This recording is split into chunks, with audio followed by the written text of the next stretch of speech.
micros y nuestros vídeos y a partir de ahí, pues, arrancas tú solo cuando quieras. Yo lo que, espérate, porque lo de compartir siempre me vuelvo loco y no sé yo. David es el que se queda, David se queda con audio para ayudarte en lo que necesites, ¿vale? Él es nuestro Microsoft /Apple man y él te ayuda si necesitas algo. En principio, los demás estamos todos en la sombra. Ah, perfecto, vale. Ya se te ve. ¿Lo veis? ¿Veis a ver, sí. Se ve bien. Sí. Vale, perfecto. Entonces, si queréis...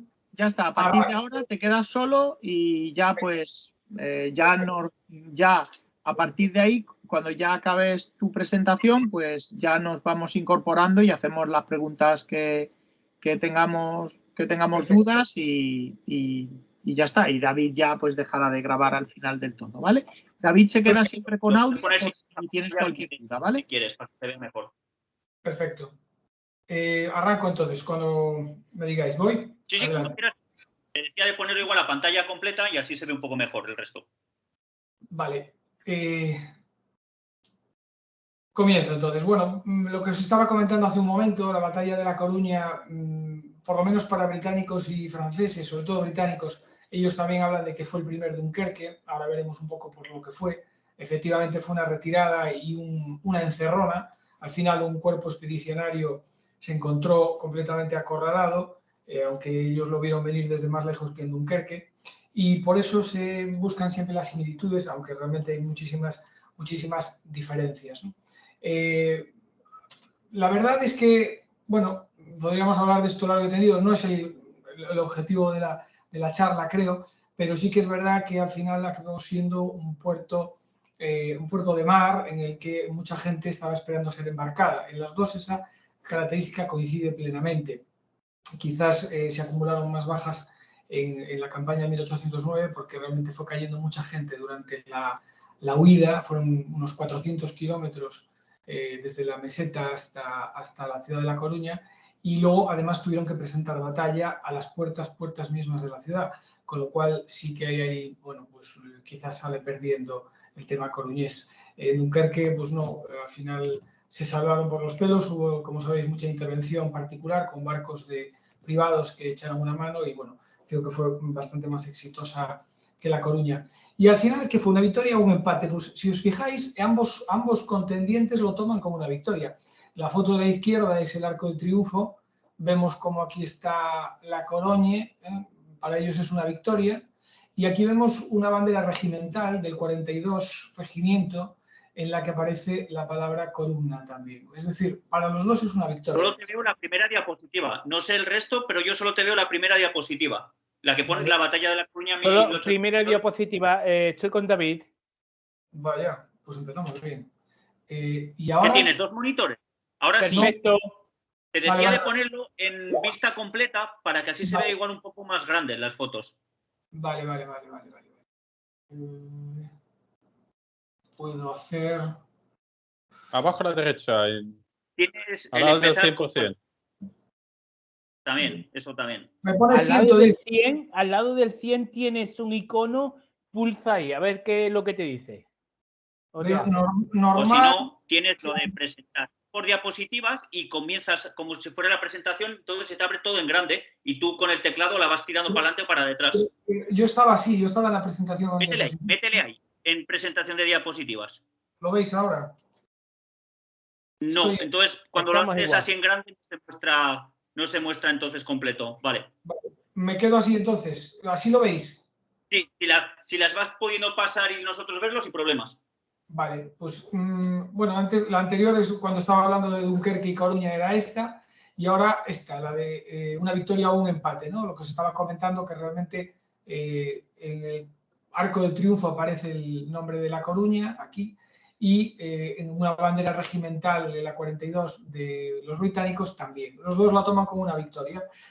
Los objetivos cumplidos, bueno, a medias. Los franceses lo que querían era, más que expulsarlos, capturarlos, derrotarlos y, bueno, eliminarlos de la guerra. No lo consiguen, en definitiva, pero sí que los expulsan.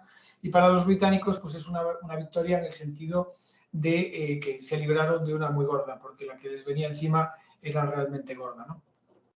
Pero bueno, para ponernos en contexto, tampoco hace falta mucho, porque 1808 es un año que todos conocemos muy bien. El levantamiento del 2 de mayo es el que provoca, bueno, pues en principio la reacción española a la imposición de un rey, a la entrada de los franceses, y parecía todo muy oscuro y muy negro, pero realmente en el verano empezaron a llegar noticias más positivas. Por un lado, la rendición de una escuadra francesa muy pequeña, creo que como 6 navíos del almirante Rosilly, se entrega, pero la verdadera buena noticia aparece en julio, pues esta batalla de Bailén, mundialmente conocida por ser la primera derrota en campo abierto de los ejércitos napoleónicos, y que genera confusión e incluso caos, porque es estas campañas exitosas las que hace que José Bonaparte, como sepáis, huye primero a Burgos, luego a Miranda, para acabar en Vitoria. Esto para nosotros acaba no muy bien, porque sabéis que después en diciembre efectivamente es el hermano pequeño el que coge las riendas del asunto, se planta en Madrid y casi sin oposición, ¿no? Entonces, pues bueno, esta parte tampoco la vamos a tocar mucho porque es de sobra conocido. Pero sí que nos tenemos que centrar en este personaje. Para los que no lo conozcáis, Sir John Moore es el auténtico protagonista de esta campaña. No todo positivo y negativo, diríamos, pero es el verdadero protagonista de esta situación. Y prefiero pararme un poquito en conocerlo, porque así entenderéis mejor cómo llega a nuestra tierra, cómo llega a España y en calidad de qué. Vale, este hombre es escocés, nace el 13 de noviembre de 1761 en Glasgow, es hijo de un médico y escritor, nieto de un reverendo, y aquí lo vemos de joven. Él no era el hijo mayor, pero sus 3 hermanos mayores mueren. Sabéis que la mortalidad infantil en esta época es enorme.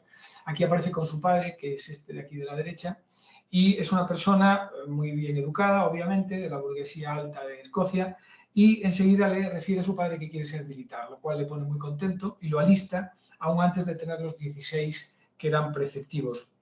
Él está destinado primero en Menorca, lo que pasa es que Menorca era británica en esa época.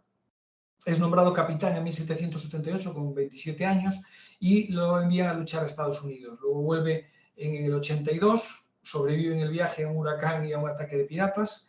El regimiento suyo se disuelve y entra directamente en política, de la mano de este hombre, William Pitt, que fue primer ministro en 2 décadas.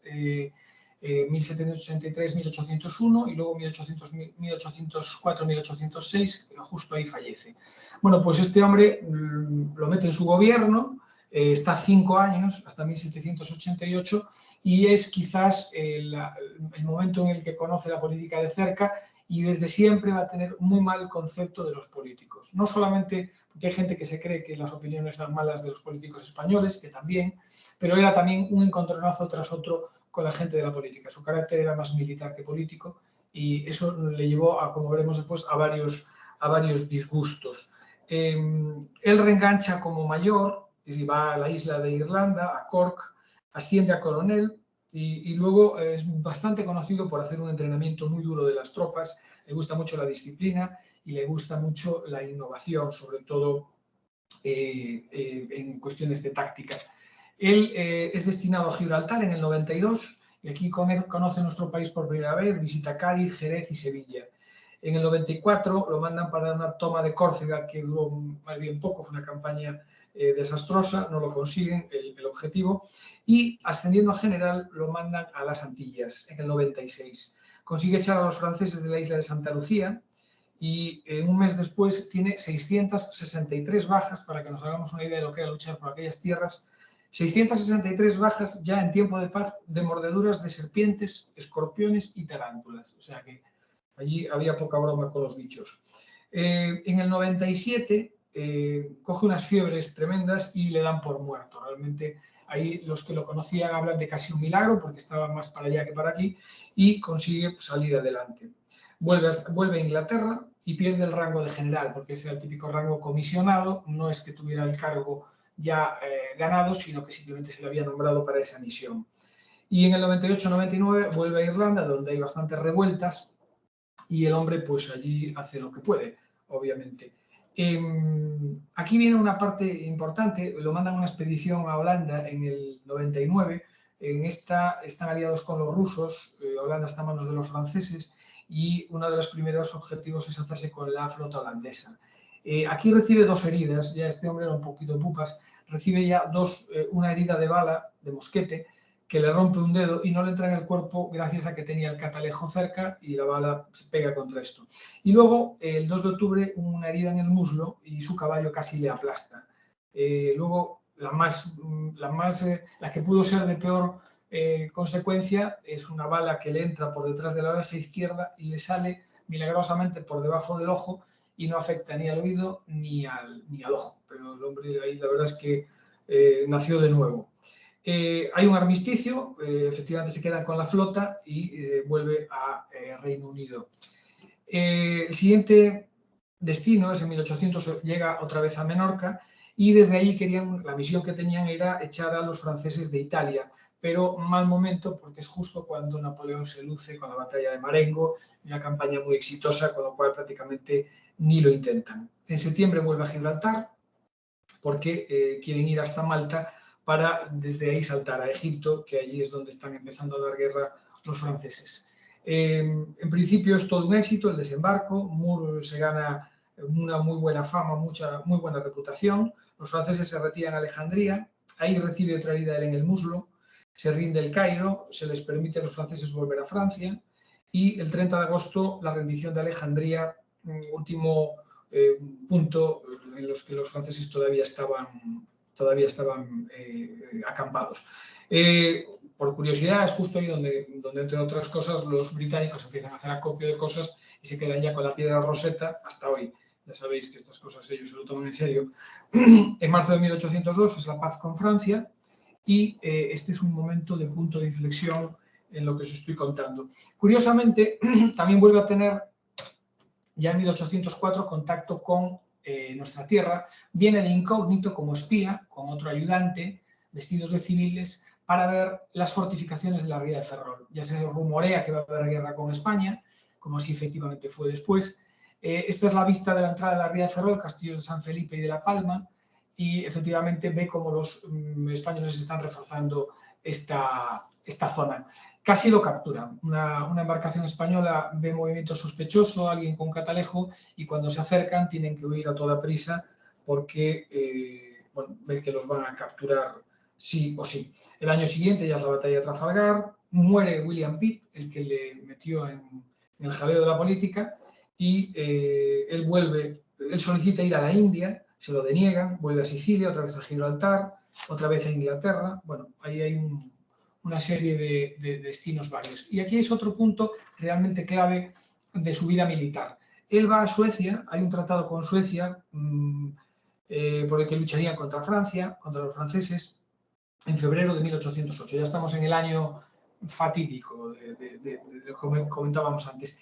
Él tiene un carácter muy fuerte, a los políticos no lo soporta. El Gustavo, este rey, se comportaba también un poco como tal, es un poco caprichoso, luego se supo que no estaba muy en sus cabales y tiene un enfrentamiento directo con él, cosa que era absolutamente impresentable a los ojos de esta sociedad en la que los reyes eran prácticamente intocables. Tanto es así que lo acaba arrestando, lo tiene bajo arresto, creo que es bajo arresto domiciliario, y él se consigue escapar a Inglaterra el 15 de julio. Pese a que todos sabían que la salud mental de este rey no estaba muy bien, los británicos se lo toman como una vergüenza, ¿no? Y de hecho lo intentan tapar al propio Moore porque, bueno, al fin y al cabo es compatriota, pero bueno, no quedan muy satisfechos con esa relación.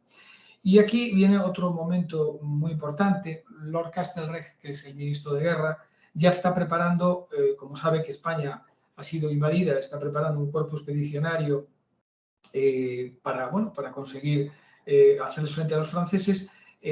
Arthur Wellesley, el llamado después duque de Wellington, ya está por allí, tiene un ejército victorioso en la batalla de Vimeiro y efectivamente, bueno, pues se quiere reforzar esa posición victoriosa y van a mandar a las tropas a cargo de estos dos señores, Sir Hugh Dalrymple y Sir Henry Burrard. Los dos se ven como inútiles para el servicio. El primero de ellos hace 14 años que no combate y además nunca fue general. Y el segundo, aunque aquí se le ve un poco joven, el de la casaca roja, en ese momento, porque ahí estaba de capitán, en el momento de esta acción tenía 73 años, con lo cual hasta hay motes un poco jocosos entre su propia tropa, y ponen de tercero en el mando a Moore. Esto es muy importante porque no se fían de él, porque no es que no se fíen militarmente, sino ese carácter tan especial que tiene, y a Wellesley tampoco.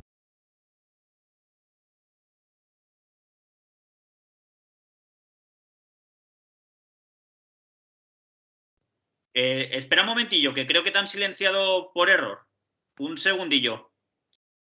Creo que te han silenciado por error.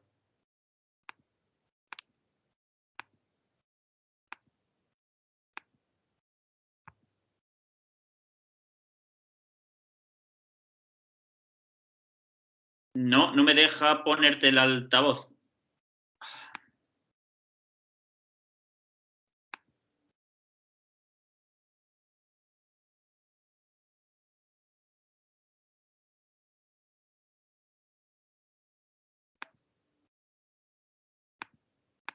Quizás se tendría que volver a Sí, salir me y parece volver que a va a tener entrar. que salir y volver a entrar.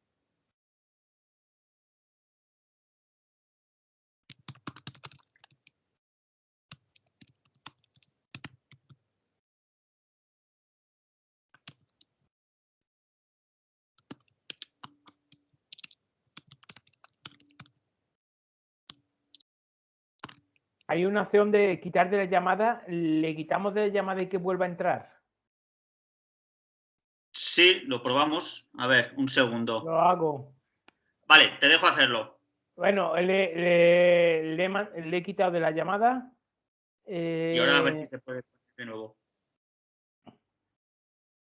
Si estuviera Javi también lo hubiera quitado, tío. La gana tendría yo que de banearle, pero bueno, eso es otra cosa. ¿Sigue la llamada? Parece que Creo no ha que sí, pasado voy a nada. probar yo. Vale. Vale, yo le he echado. A ver ahora que se conecte de nuevo. Decirle por WhatsApp.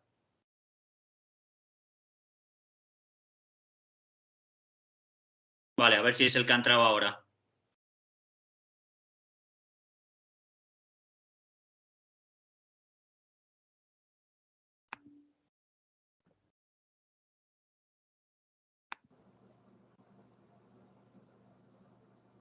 Vale, te volvemos otra vez. A ver, habla a ver si te escuchamos. Vale.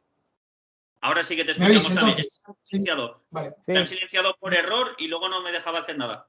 Vale, no te preocupes. Voy a ver si encuentro otra vez el amigo este para compartir. Aquí está. Decidme dónde os habíais quedado sin escuchar. A lo mejor esta diapositiva. Estabas hablando de los dos generales que eran uno bastante mayor y vale. le habían puesto Sí, de tercero. un viejo y demás. La imagen era de un joven, pero el tío tiene 73 años. Eso es, estos dos. No son estos dos. Ahora los veis, ¿verdad? Y me oís. Sí. Bien, pues continúo Sí. entonces. Yo no veo nada. No ves nada. Me salgo y vuelvo a entrar. Vale, mira a ver si sales y vuelves a entrar.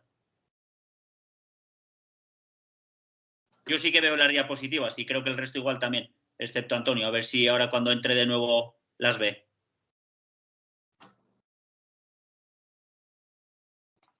Yo tampoco veo nada, salgo y entro. Vale, yo me tomo un pequeño... Voy a ver si tengo yo algún problema por aquí, voy a comprobarlo. Vale, quien no vea las diapositivas que salga y pruebe a entrar. Así... De lujo se ve. ¿El resto de los que estamos sí que las vemos? Sí, sí. Sí. Vale. Sí, yo de momento veo las dos. Las de los dos viejales. O uno de ellos. ¿Qué es lo que decía la tropa del ancianito de los 73 años?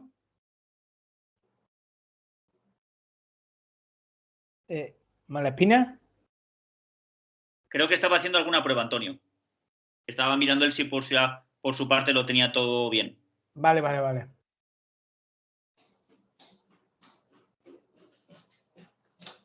Estoy con vosotros, ¿eh? Vale, sí, te escuchamos. Te preguntaba, Antonio, No, es que está- qué era lo que decía la tropa del tío de 73 años.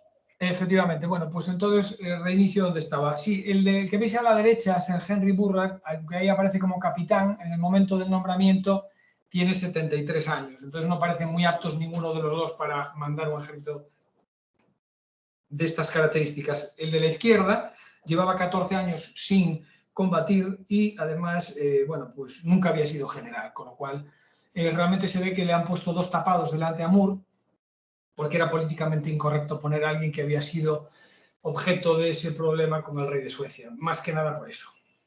Entonces, pues continúo. La batalla de Viñero acaba con un tratado, el de Sintra, que desde Gran Bretaña se entiende como vergonzante pues, para alguien que ha ganado. Es decir, les permiten a los franceses rendidos volver a a Francia y además utilizando naves de la Royal Navy. En Gran Bretaña esto sienta fatal y de hecho llaman a los tres a capítulo, llaman tanto a Wellington, a Arthur Wellesley, como a estos dos señores mayores que acabamos de ver, para, no un consejo de guerra, pero para que den explicaciones de por qué han sido tan benévolos con los franceses. ¿Y esto qué pasa? Pues de ahí viene todo. Moore, como es el tercero en la cadena de mando, se queda al mando, valga la redundancia, del ejército expedicionario británico en Portugal. Este mapa es muy interesante, me voy a parar un poco en él porque considero que da muchas de las claves de lo que estamos hablando, de estos movimientos de, digamos, segunda parte de 1808. En el punto 1 vemos que en octubre el ejército de Moore marcha desde Lisboa, ¿vale? Lo que pasa es que lo primero que se dan cuenta es de que los caminos están casi intransitables para la artillería. La artillería necesita buenos caminos y manda a Hope al mando de la artillería por este camino más largo hacia el Escorial, y del Escorial la idea es reunirse todos en Salamanca. El punto número 2, que lo tenemos aquí, en octubre-noviembre, Baird desembarca en La Coruña con refuerzos, trae unos 15.000 hombres, lo vemos aquí, este cuerpo de ejército. Su idea también es bajar hacia León para reunirse con Moore. En el punto 3 vemos a Napoleón, el 6 de noviembre de 1808 llega a Vitoria. Aquí vemos la línea de cuerpos de ejército españoles con Blake, Belvedere, Castaños, Palafox. Luego Vives está en Cataluña, pero aquí están todos agrupados para hacer frente a la entrada de Napoleón. El punto 4 que anda por aquí, 10-11 de noviembre, el general Blake es derrotado por Víctor en Espinosa de los Monteros y se retira y es reemplazado en el comando por De la Romana.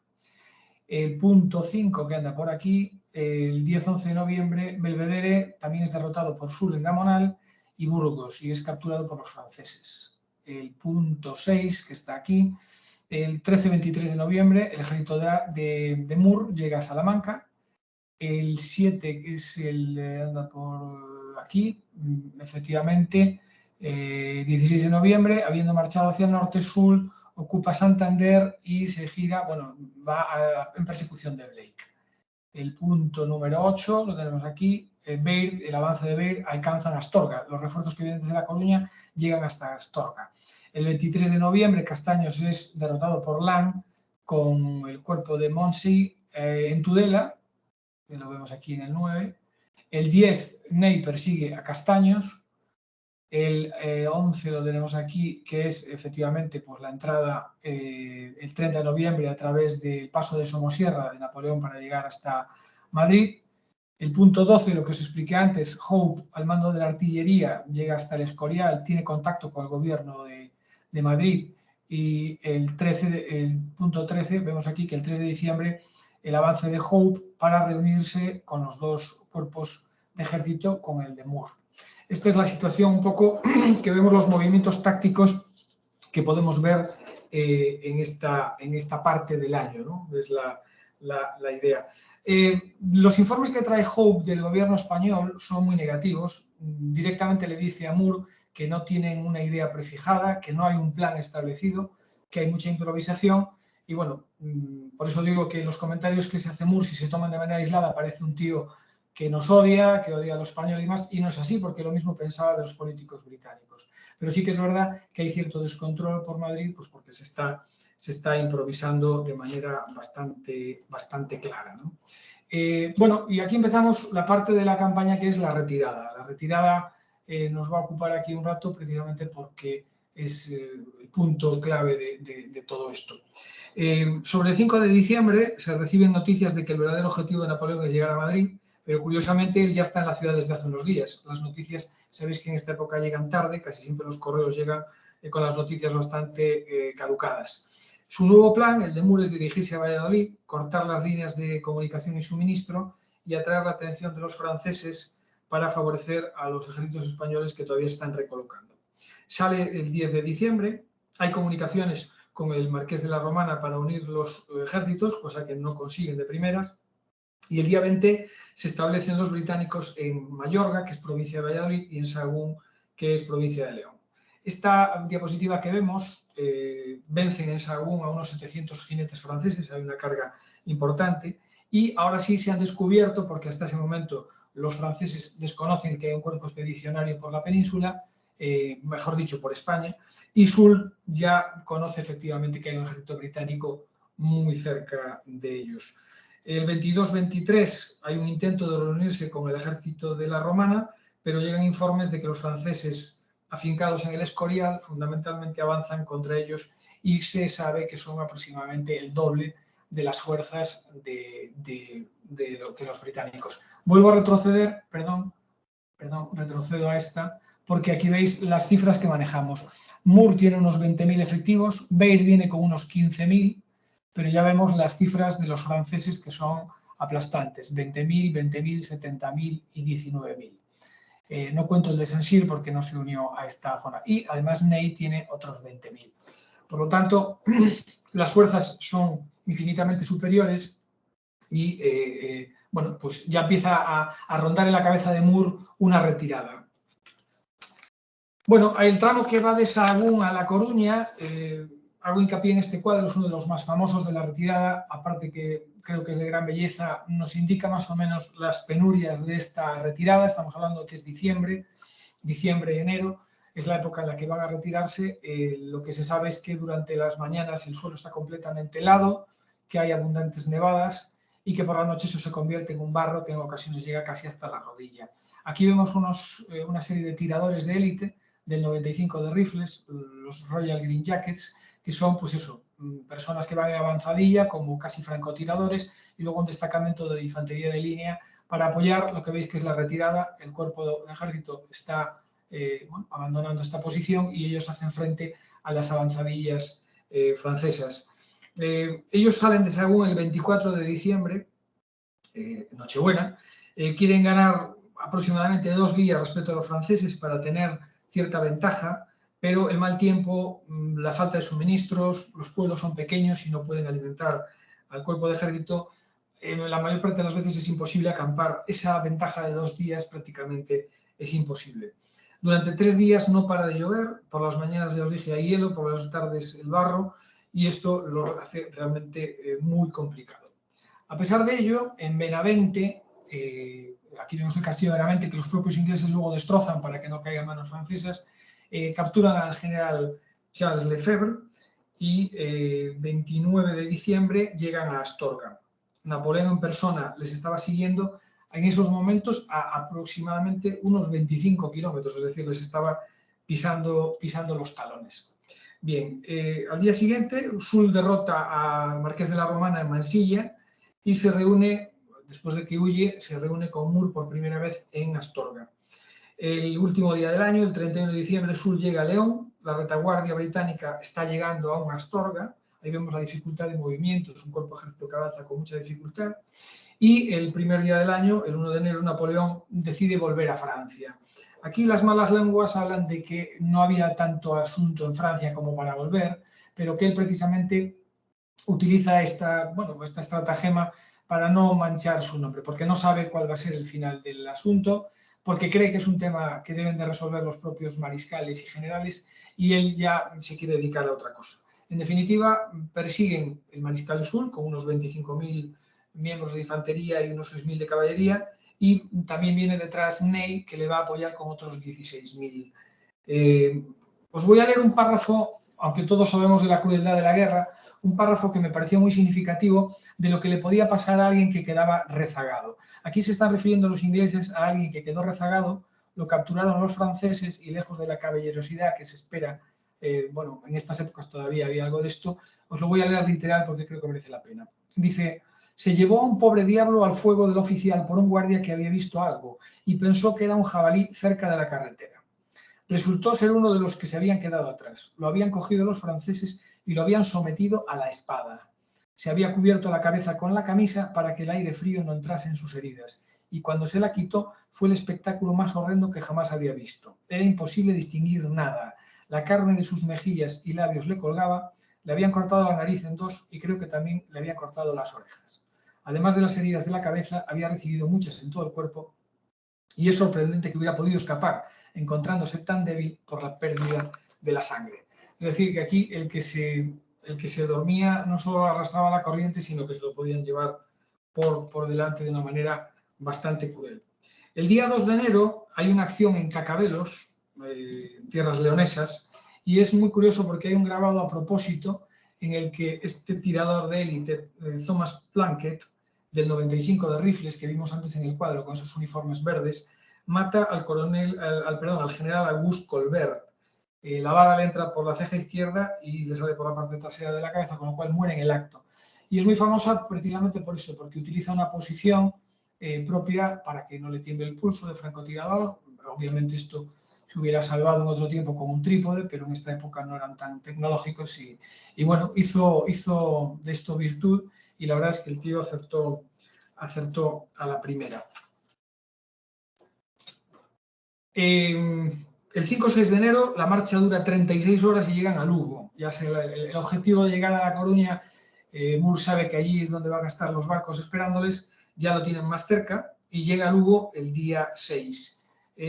Los muertos son por cientos, es decir, aquí está muriendo la gente por centenares, entre el hambre, el frío, el agotamiento. Vemos estas dos imágenes de cómo están los caminos, de qué condiciones están los soldados aquí en la derecha, vemos sus uniformes raídos, el calzado que llevan es penoso y realmente está causando estragos. Aquí también hago una parte de lo que son este tipo de transportes, ¿no? Hay muchísimos testimonios de mujeres que acompañan a sus maridos. Es increíble que asistieran a las campañas como si fueran parte del equipaje, y mueren también muchas mujeres y los hijos de los soldados.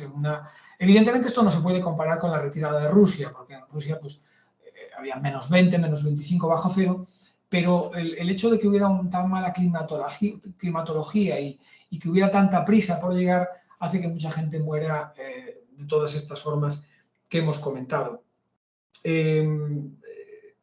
Moore decide quedarse en Lugo hasta el día 9, 3 días, para presentar batalla, pero Soult no le ataca. Soult es muy listo en este sentido, está esperando que Ney le haga una envolvente y le corte la retirada, pero obviamente Moore se da cuenta de esto y decide continuar la marcha.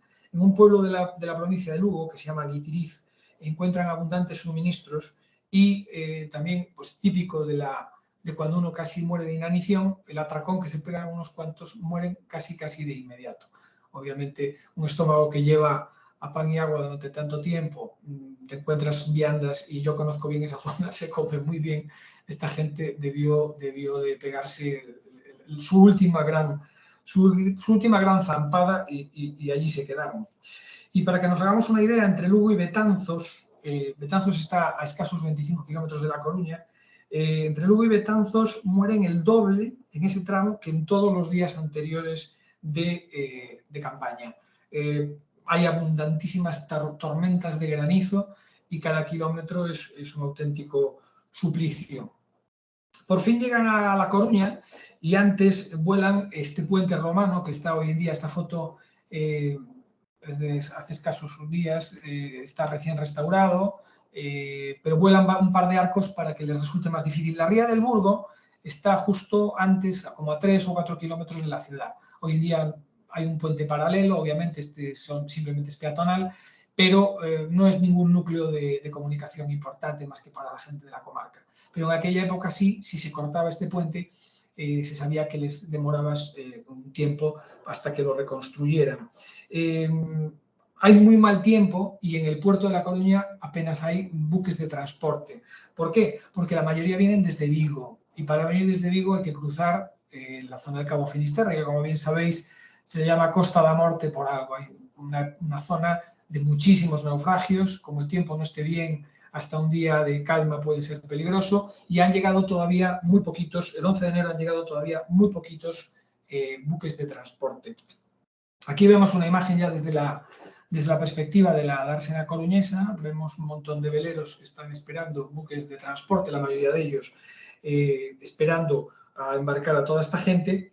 Llegan fundamentalmente entre el día 14 y 15, la mayor parte de los barcos, y el propio día 14 los británicos hacen estallar un polvorín que hay en las afueras de la ciudad. Vuelan ese depósito precisamente para que no caiga en manos de los franceses, porque saben que tarde o temprano, cuando abandonen la ciudad, ellos la tomarán porque la guarnición española es muy pequeñita.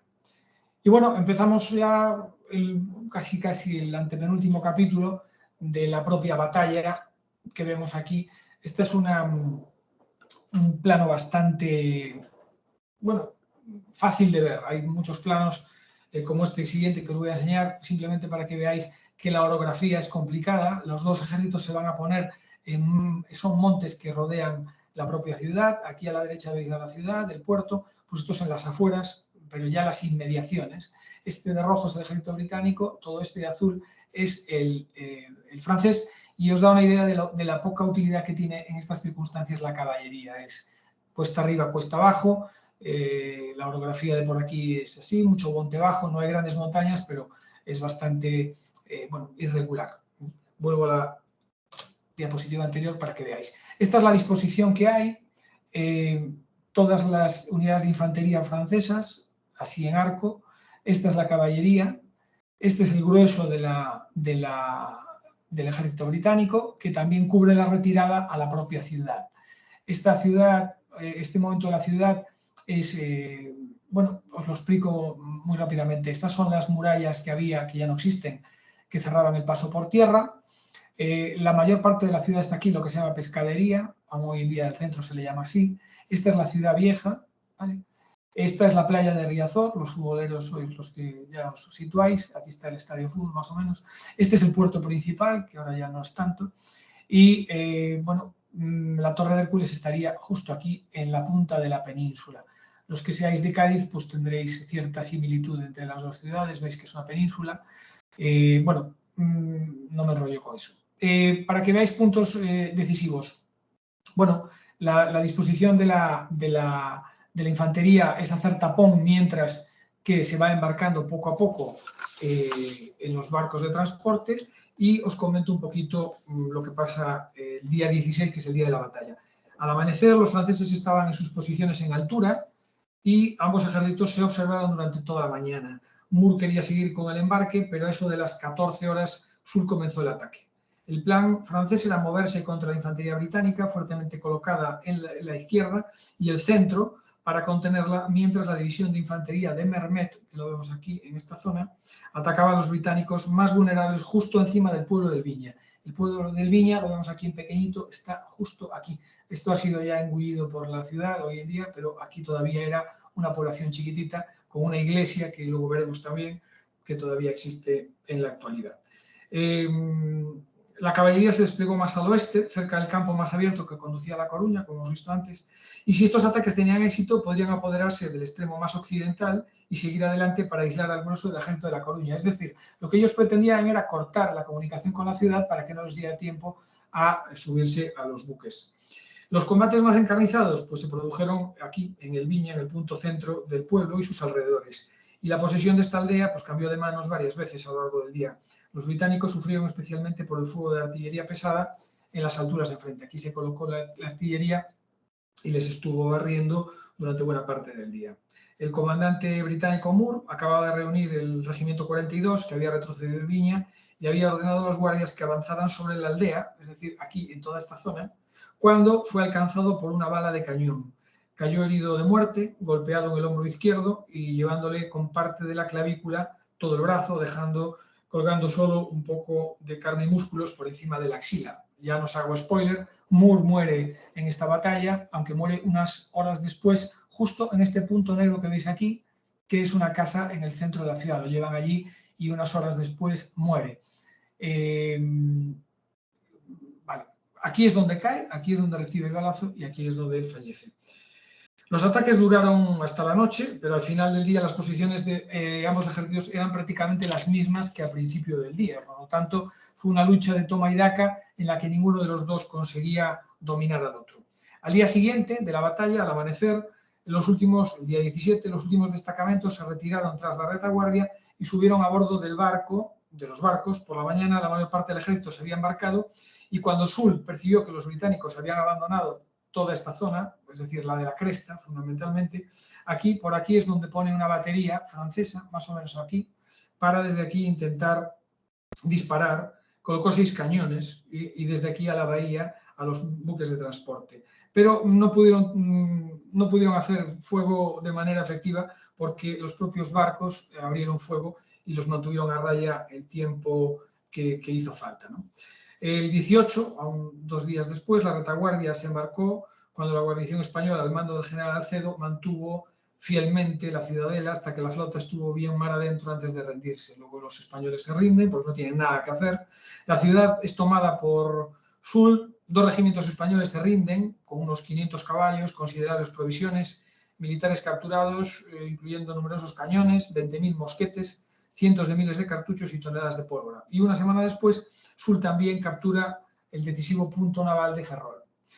Para que os hagáis una idea, Coruña siempre estuvo bien defendida desde tiempos de Felipe II. Había tres castillos que hacían fuego cruzado. El castillo de San Antón, que veremos luego, era una isla aquí.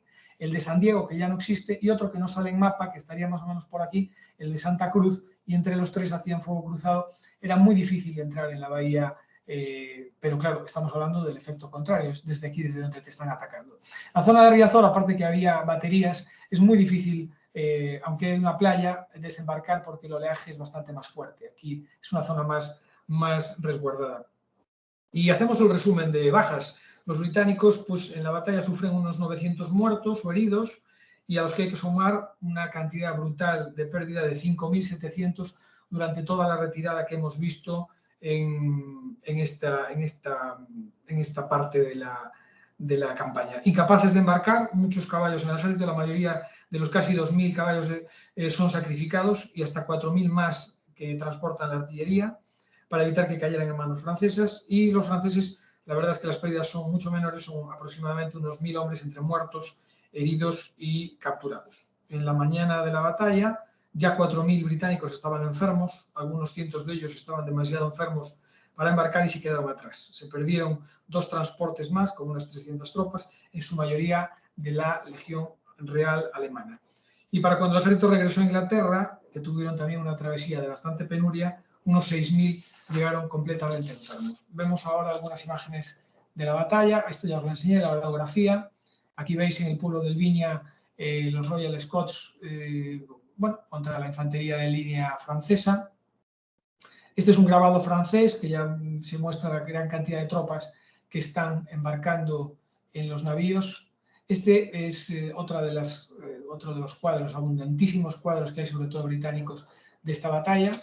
Este es el momento que pretende capturar la imagen de Moore, pero la verdad es que es bastante... Bueno, más bien parece que lo ha hecho Walt Disney. A alguien que le han arrancado el brazo, pues no tiene ni el brazo ni esa cara de que parece que simplemente que le han mandado un balín, pero no, la verdad es que la verdad fue mucho más trágica. Él quiso ser enterrado en Coruña porque estuvo despierto por lo menos hasta saber que la retirada era un éxito, pero él decide quedarse allí, no quiere volver a Inglaterra, así lo expresa, y también hay abundantes grabados y pinturas de este momento. Y Soult realmente cuando entra en la ciudad también actúa como un caballero y rinde honores al oficial en jefe. Penúltimo episodio, el campo de batalla hoy. Os voy a enseñar un poco cómo están las cosas por aquí. Esta foto la hice yo. Es la posición, si os fijáis, aquí hay un punto amarillo, desde donde yo hago la foto, ahí se ve la ciudad al final, y más o menos es esta la impresión que hay desde la posición francesa.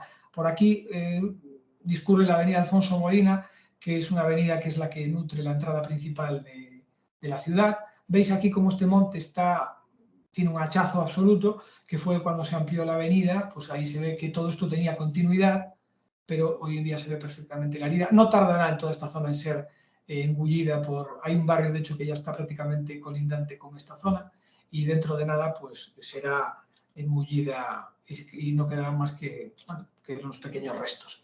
También desde donde saco la foto hay abundantes placas que lo conmemoran. Esta, que es la más antigua, la inauguraron los príncipes de Gales en una visita protocolaria que hicieron en 1931, creo que fue.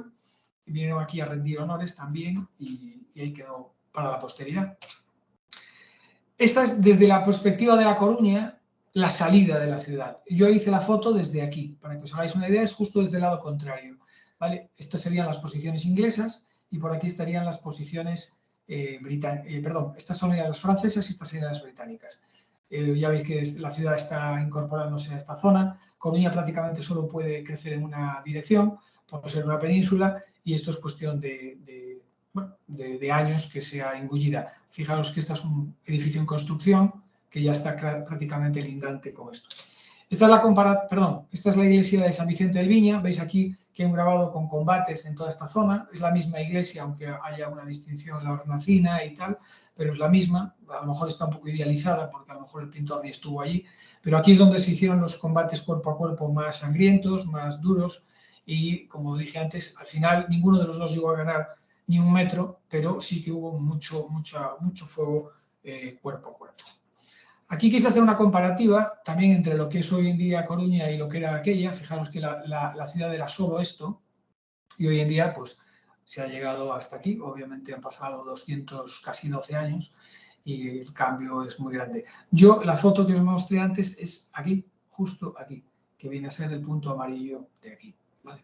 Entonces, fijaros el barrio nuevo, como todavía están obrando bueno, ahora ya está más avanzado, pero esta sería la zona que ya está casi entrando en la zona gruesa del contingente británico. El sepulcro de Moore. Después de que estuvo enterrado en una zona que ellos consideraron noble, pues con el tiempo se hizo algo acorde a la magnitud del asunto. Para mí es uno de los puntos más bonitos de la ciudad. Disculpad que voy a beber agua. Es uno de los rincones más bonitos de la ciudad.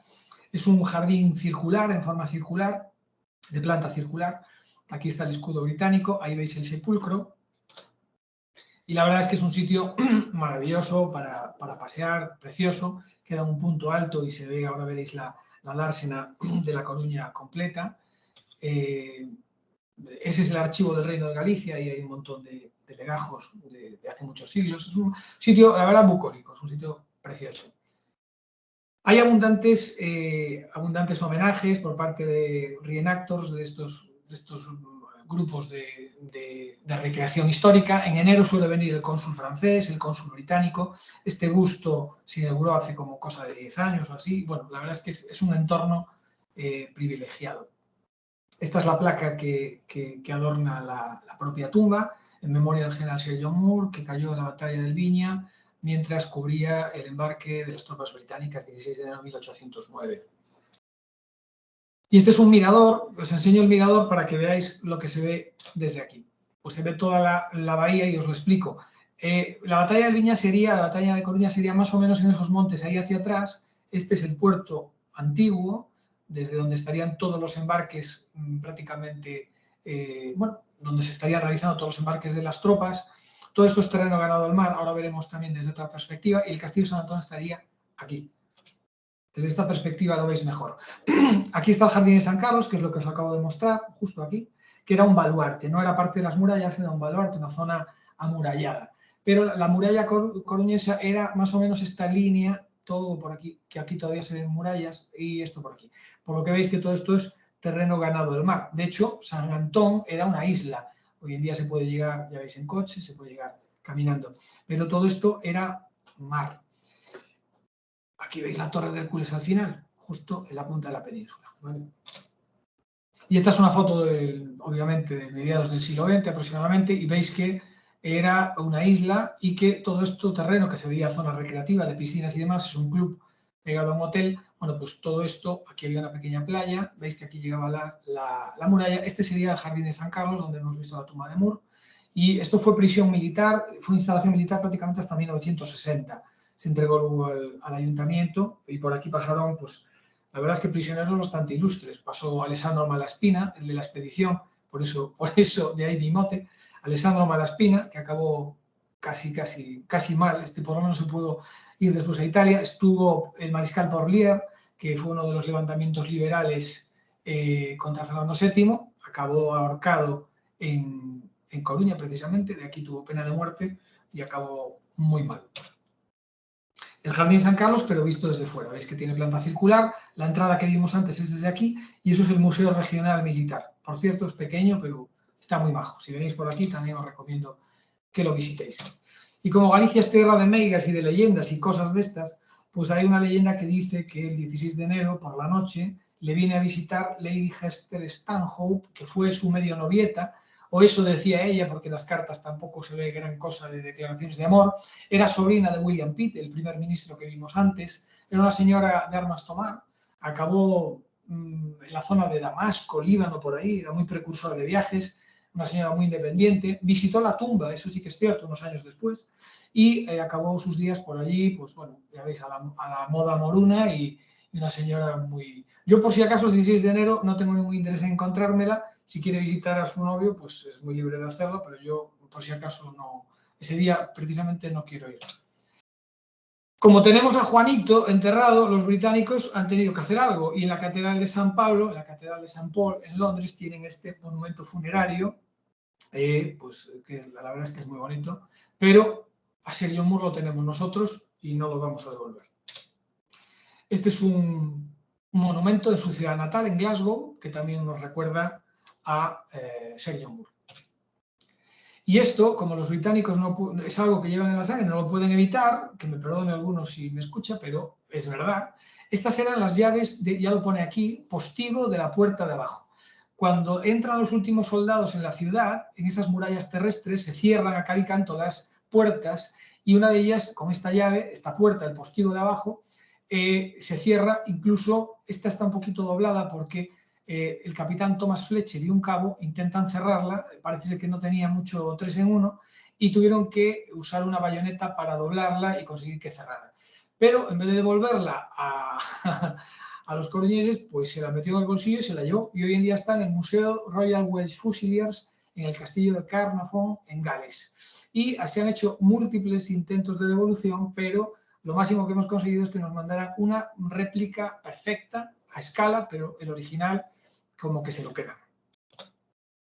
Hace unos años hubo una subasta de unos fondos que estaban en el Museo Nacional, el National Army de Londres, y los herederos se cansaron del depósito y decidieron subastarlo.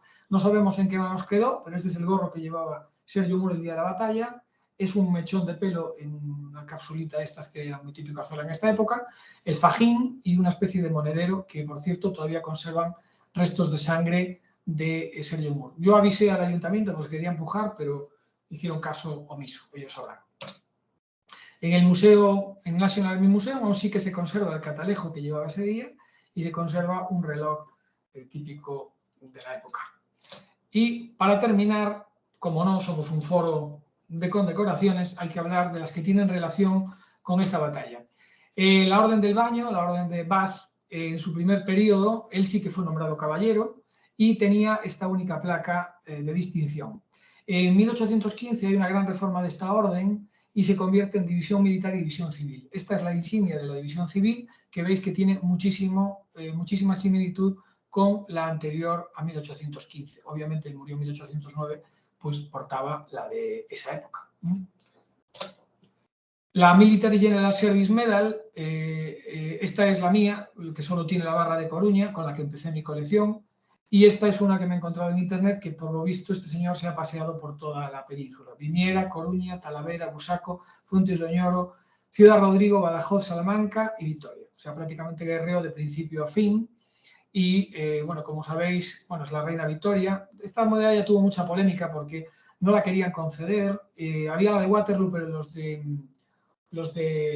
los veteranos de la guerra peninsular no tenían ninguna y la consiguen en 1848, muchos años después. Vemos aquí a la reina Victoria coronando a Lord Wellington. En el canto sabéis que las británicas llevan el nombre y la mía en concreto, perdonad el ejercicio de inmodestia, pero es la única que tengo a mano, se le concedió al cabo James Rear, que debía de vestir una guisa parecida a esta. Nacido en Deal, condado de Kent, se alistó a la edad de 18 en el 7º Regimiento de Infantería en agosto del 92, siendo transferido al 4º en junio del 95 y al 26 Regimiento Cameronias, con el que lucha en la batalla del Viña, en julio del 97, con el que estuvo presente en la batalla de Viña. Después fue transferido a los Kingsdown Borderers y fue finalmente licenciado, según consta en su hoja de servicios, por agotamiento en julio de 1814. Los Cameronians tenían las bocamangas y los cuellos de este color amarillo. Este no es cabo, ya veis que no me lleva el galón de cabo, pero prácticamente eso. Campaña de La Coruña, pantalones raídos y un muy mal estado calzado.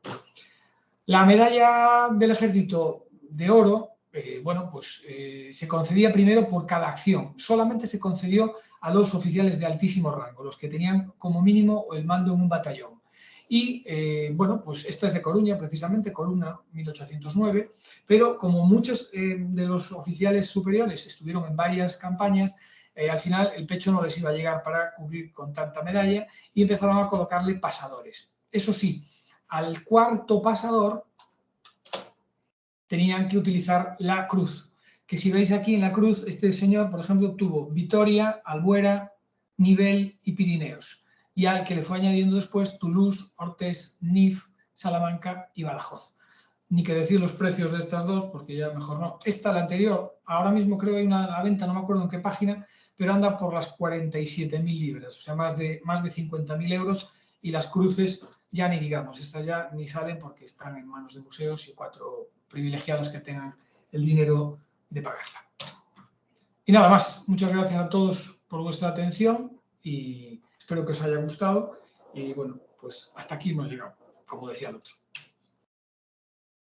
Magnífico, me ha encantado. Muy bien, muy bien. Sí, Muy señor. Muy bien. Una maravilla. Muy currado, muy documentado desde todos los puntos de vista, desde la actualidad, desde 1808 o 1809 hasta ahora. Espectacular, o sea, en el sentido de que lo has cubierto todo desde cómo era antes, cómo era ahora, cómo está la situación actual y demás. No se escucha, perdona, me acabo de volver a meter, solo escuché magnífico y yo debo tener problemas con la conexión o algo, pero no lo sé. Disculpa. Lo dejamos magnífico. Vale. Veces. Me alegro que os haya gustado. No, muy bien, ha estado muy bien contado, muy ameno, muy bien ilustrado con las fotos y los cuadros, estupendo, muy bien. Me alegro que por lo menos entretenido, ya con eso me doy por satisfecho. Que os haya entretenido. Gran trabajo, Jesús, felicidades. Muchas gracias, Santi. Jesús, muchas gracias. Muy entretenido, muy entretenida la charla. Yo sé lo que cuesta documentarse y eso, y la verdad es que hemos echado un rato muy, muy ameno. Muchas gracias. Sí, bueno, me alegro de verdad, Sergio, gracias. Bueno de Wim, ha añadido el registro de James Rear, lo mismo te lo puedes descargar, ¿de acuerdo? En el chat del grupo. Eso es. No sé si ya lo tenías, pero bueno, ahí lo tienes. Pues muchas gracias. Bueno, yo últimamente cuando compras normalmente una medalla de estas te suelen dar ya lo miraré porque a lo mejor es de los que faltan, pero sí que te suelen vender con la investigación, sí. Sí, la investigación. Ellos tienen esa suerte que como tienen el nombre y apellidos, después es simplemente buscar en los registros y van completando mucha documentación. Pero muchas gracias. Nada, sí. La descargaré después. Enrique, adelante. Sí, nada, quería comentar una cosilla, aprovechando que ahora, ya digo, estoy terminando un libro sobre Waterloo, el de Alessandro Barbero, que me está gustando mucho, y claro, ahí también participa esa unidad, el 95 de rifles, sí, que es el que Jesús ha puesto esa ilustración tan buena, de ese tirador apoyando ahí el rifle en la pierna y volándole la cabeza a un general francés, Colbert creo que era, ¿no? Sí, me parece que sí. Y claro, era nada, pues puntualizar, ya digo, esto lo sé desde hace 3 días. Vamos a ver, un mosquete de la época no tenía ni de lejos la capacidad de, digamos, de precisión para hacer semejante cosa. Lo que pasa es que ese regimiento en concreto iba armado con fusiles de ánima estriada, los Baker creo que eran, ¿no? Y eso sí que te permitían hacer puntería muy buena, pero bueno, seguro que Jesús nos lo puede confirmar. Sí, a ver, no mucho más de lo que acabas de decir. Tenía precisamente una anotación que me salté porque, bueno, al final siempre tengo miedo de que se vaya en el tiempo, pero sí que es verdad que en 1800 se empieza a retirar el fusil de ánima lisa por el de ánima estriada y en eso se gana mucha precisión. No todo el ejército, pero sí para las unidades de élite, un poco los tiradores, y evidentemente el tiro es muchísimo más preciso, como todos sabéis. Y Moore, precisamente, es una de las cosas por las que es caracterizado que no le tiene miedo ni a la innovación, ni lo que os comentaba antes es conocido porque es muy disciplinado, tácticamente quiere que todo el mundo cumpla con lo suyo y también prioriza que haya esas unidades de élite que tanto les digo. Además en la retirada, imaginaros, si se están acercando, tiene gente que los mantenga a raya, pues es muy importante. Claro. Solo comentar una cosa, que me parece que alguien me corrija, pero ahora mismo estamos conectados 21 personas. Yo creo que ahora mismo, por ahora... Ha sido el momento clave 21. En un momento u otro, 21 diferentes. Ahora significa estamos que pero en algún momento han estado 21 diferentes. O sea, esto significa que Jesús se lleva ahora mismo el premio al más escuchado, ¿no? El disco de oro. De los que más. Como Alejandro, el más escuchado. El que más en directo. En directo. Luego los del playback no sabemos, porque luego lo ve mucha más gente. Sí. Mucha más gente que se descarga. Incluso, de hecho, el otro día me llegó de alguien que ni siquiera está en el foro una de las conferencias del foro. O sea que entiendo que tienen cierta difusión. Hombre, sí, yo no sé si lo podéis editar, porque me da pena por el tema ese que hubo de desconexión, de que tuve que volver a... Esto, alguien te desconectó, que nunca ha pasado hasta ahora, y yo creo que deberíamos de ver la posibilidad de bloquear, por decirlo de alguna manera, esas acciones, de manera que nadie te pueda desconectar nada más que tú mismo, lógicamente. Perfecto. Muy bien. Una cosa sobre el tema de las mujeres que has comentado antes, y me parece muy curioso porque hace poco leí un libro sobre el tema de las, ¿cómo se llama?, de los cuarteles en Múnich en el siglo XIX, de acuerdo, siglo XIX, siglo XVII, y eran cuarteles donde también vivían las mujeres generalmente de los suboficiales, ¿de acuerdo?, que le seguían a todos lados. O sea, si vivían en un cuartel en el este de Múnich, se iban al cuartel con ellos. Pero es que no es que se iban al cuartel con ellos viviendo en una habitación, sino que es que dormían en una enorme habitación con 130, 140 soldados más, ¿saben? Sí. O sea, que yo creo que todos los que hayáis leído memorias de... Bueno, yo me refiero más a esta época, la napoleónica, pero yo creo que hay otras, a lo mejor también puede valer. Todos los que hayáis leído algo de esto, es increíble que tendemos a idealizar un poco una campaña de un ejército, ya no digo perfectamente uniformado, pero formado simplemente por los militares, y esto debía ser una auténtica romería. Imaginaros la cantidad de prostitutas, de personas que querían venderle cosas a los soldados y de las propias mujeres con sus hijos. Eso debía ser una romería, pero tremenda, o sea, muy lejos de una parada militar. Yo me lo imagino así. Y claro, hay uno de los testimonios que, por eso digo, yo me he ido saltando cosas porque yo tenía miedo que se me hiciera largo, pero momentos tan dramáticos como de encontrarse a una mujer dándole el pecho a su hijo y la mujer estaba congelada, muerta por congelación, y el niño intentando seguir amamantando. Pero claro, es que debía ser durísimo, imaginaros, ¿no?, la cantidad de gente que iba por ahí. Bueno, señores, yo por mi lado me retiro, que tengo que dormir al peque, y yo también. Y muchísimas gracias, Jesús, por todo. Ha sido súper amena, súper interesante, muy bien documentada. Y bueno, nos vemos, señores. Muchas gracias. Nos vemos. Jesús, muy bien. Si vienes a Madrid, te invito a una cervecita, eso está claro. U2. Bueno, habrá que hacer. Mis hijos están estudiando allí, así que algún día tampoco es tan difícil coincidir, ¿eh? Por ahí ahora tengo que bajar más de lo que yo quisiera, pero bueno, hay que... Venga. De vez en cuando. Venga, Pues, un saludo. señores, encantado de haberos escuchado y haberos dicho, ¿de acuerdo? Igualmente. Un abrazo. Venga, hasta luego. Chao, chao.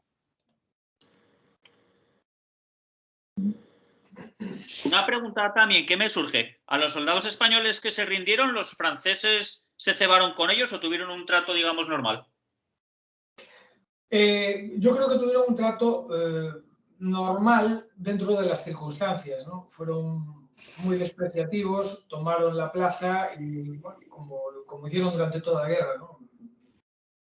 Cero a la izquierda, y siempre hay esa distinción entre la oficialidad, a la que se le trataba con caballerosidad, y al resto que era poco menos que ganado. Se les requisó absolutamente todo y quedaron, pues eso, solo con el nombre de soldadesca, porque ya no tenían ni forma humana de defenderse, claro. Pero sí, más o menos fueron caballerosos dentro de las circunstancias. Además, no, hay que recordar que Coruña no fue ciudad abierta, sino que se defendió protegiendo al que estaba escapando, ¿no? Entonces, bueno, fueron bastante rigurosos.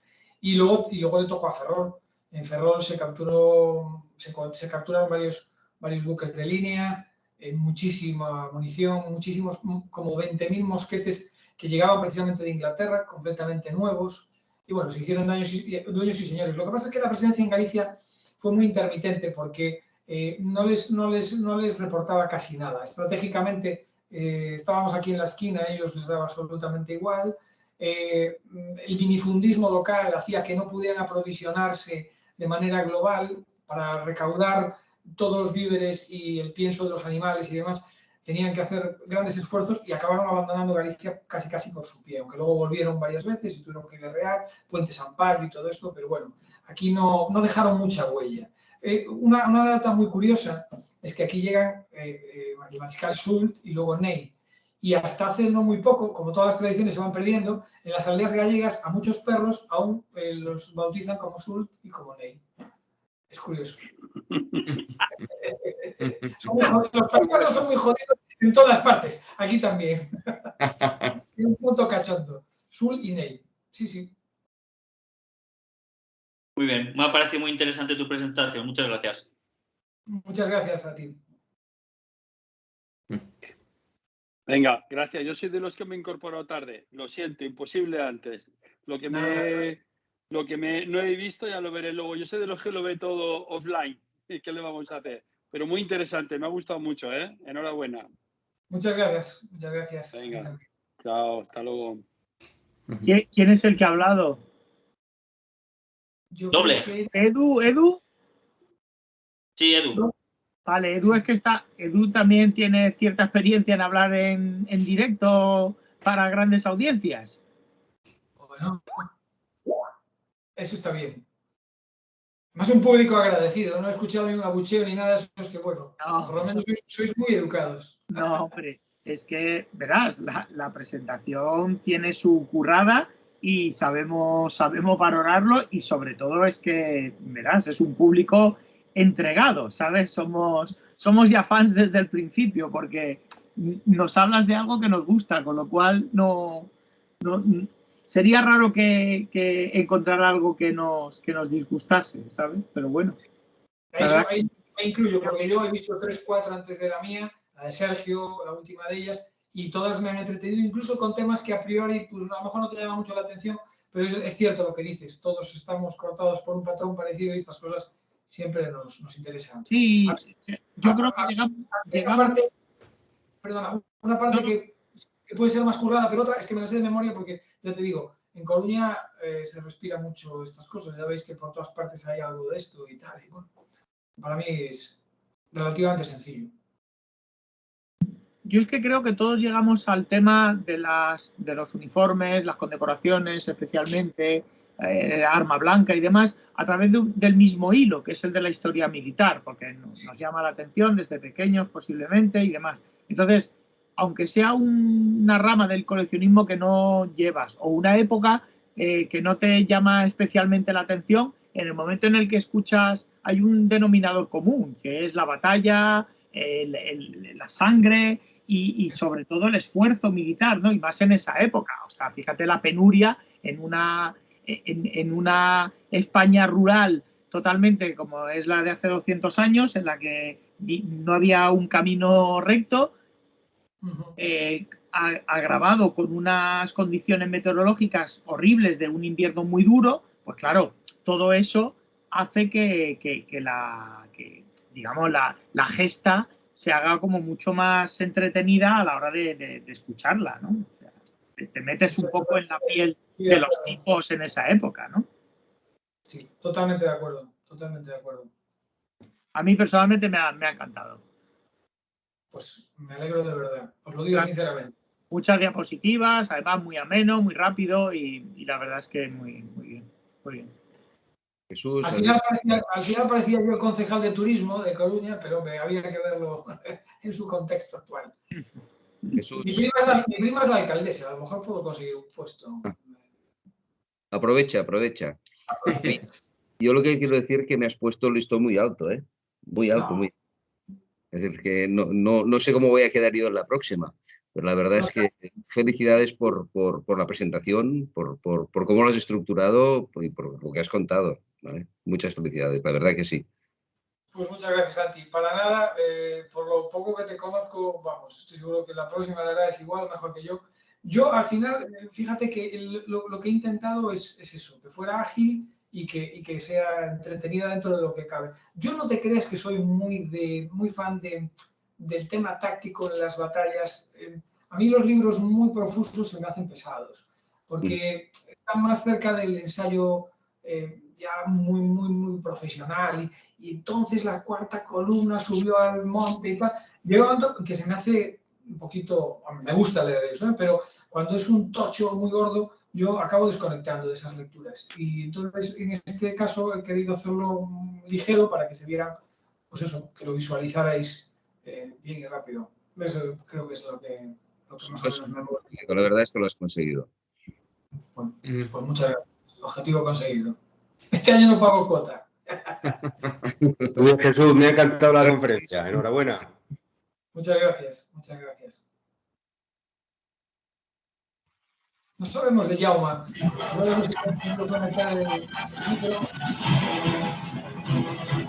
Bueno, señores, un abrazo y hasta la próxima. Me ha encantado, Jesús. Muchas gracias. Buenas noches. Muchas gracias a ti. Muchas gracias a ti. Hasta luego. Venga, ya la grabación, un placer compartir este rato.